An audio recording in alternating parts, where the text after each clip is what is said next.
ನಮಸ್ಕಾರ, ಚಿಟ್ಟೆ ಹೆಜ್ಜೆಗೆ ಸ್ವಾಗತ. ಬಿಗ್ ಬಾಸ್ ಕನ್ನಡ ಸೀಸನ್ 11ರಲ್ಲಿ ಮಿಡ್ ವೀಕ್ ಎಲಿಮಿನೇಟ್ ಆಗುವ ಸ್ಪರ್ಧಿ ಯಾರು? ಈ ಬಗ್ಗೆ ಸಂಪೂರ್ಣವಾಗಿ ಈ ವಿಡಿಯೋದಲ್ಲಿ ತಿಳಿಯೋಣ. ಅದಕ್ಕೂ ಮುಂಚೆ ನಮ್ಮ ಚಿಟ್ಟೆ ಹೆಜ್ಜೆ ಚಾನೆಲ್ ನ ಸಬ್ಸ್ಕ್ರೈಬ್ ಮಾಡ್ಕೊಳ್ಳಿ. ಗೌತಮ್ ರವರು ಬಿಗ್ ಬಾಸ್ ಮನೆಯಲ್ಲೇ ಇದ್ದಾರೆ. ಅವರು ಇನ್ನೂ ಎಲಿಮಿನೇಟ್ ಆಗಿಲ್ಲ. ಬುಧವಾರ ಸಂಕ್ರಾಂತಿಯ ಕಾರಣದಿಂದ ಎಲಿಮಿನೇಷನ್ ಇಲ್ಲ ಅಂತ ಎಲ್ಲರೂ ಅಂದುಕೊಂಡಿದ್ದರು. ಅದು ಈಗ ನಿಜ ಆಗಿದೆ. ಹೌದು, ಸಂಕ್ರಾಂತಿಯ ಕಾರಣದಿಂದ ಬಿಗ್ ಬಾಸ್ ಯಾರನ್ನು ಎಲಿಮಿನೇಟ್ ಮಾಡಿಲ್ಲ ಅಂತ ಕೆಲವರು ಹೇಳುತ್ತಿದ್ದಾರೆ.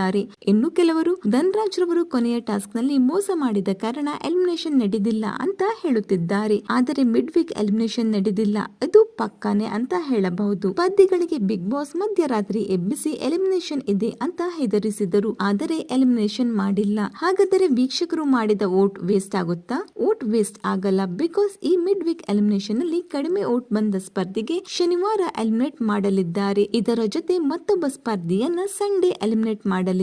ಅಂದರೆ ಡಬಲ್ ಎಲಿಮಿನೇಷನ್. ಧನ್ರಾಜ್ ಹಾಗೂ ಗೌತಮಿ ಈ ಇಬ್ಬರು ಸ್ಪರ್ಧಿಗಳು ಈ ವಾರದ ಕೊನೆಯಲ್ಲಿ ಎಲಿಮಿನೇಟ್ ಆಗುವ ಸಾಧ್ಯತೆ ಜಾಸ್ತಿನೇ ಇದೆ ಅಂತ ಹೇಳಬಹುದು. ಇನ್ನು ನಿಮ್ಮ ಪ್ರಕಾರ ಯಾರೆಲ್ಲ ಎಲಿಮಿನೇಟ್ ಆಗಬಹುದು ಅನ್ನೋದನ್ನ ಕಮೆಂಟ್ ಮೂಲಕ ತಿಳಿಸಿ. ಈ ಒಂದು ವಿಡಿಯೋ ನಿಮಗೆ ಇಷ್ಟವಾಗಿದ್ದರೆ ಲೈಕ್ ಮಾಡಿ, ಶೇರ್ ಮಾಡಿ, ನಮ್ಮ ಚಿಟ್ಟೆ ಹೆಜ್ಜೆ ಚಾನೆಲ್ ನ ಸಬ್ಸ್ಕ್ರೈಬ್ ಮಾಡ್ಕೊಳ್ಳಿ. Thank you.